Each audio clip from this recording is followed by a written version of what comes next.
Yo, what's up? So back at it again. This is CVMA round 3.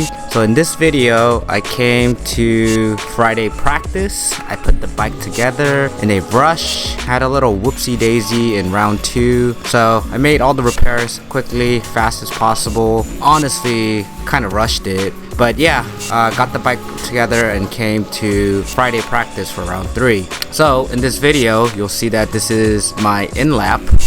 My friend is following me. My bike was having several issues this weekend. So first of all, the IMU was going out of whack, throwing all the sensor errors, I want to say. And it sucked riding with all these errors popping out, so I've been going in and out of the track here and there. And yeah, so other than that, I'm gonna do the recap very quickly.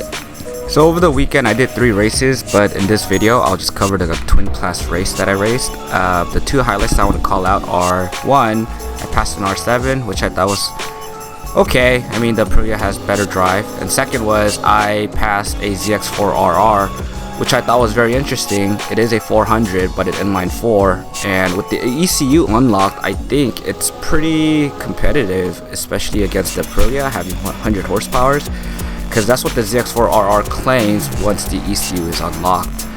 But anyways, other than that, I had a blast at the track once again, hanging out with friends, barbecuing, eating a lot of food, drinking, doing a lot of talks.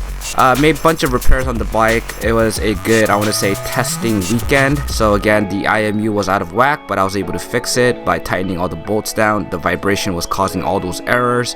Also the exhaust, it was dragging like crazy. It's a bummer.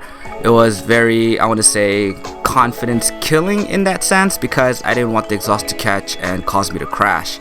So yeah, here are some of the photos of the weekend. Can't wait for round 4. But yeah, that was a quick one.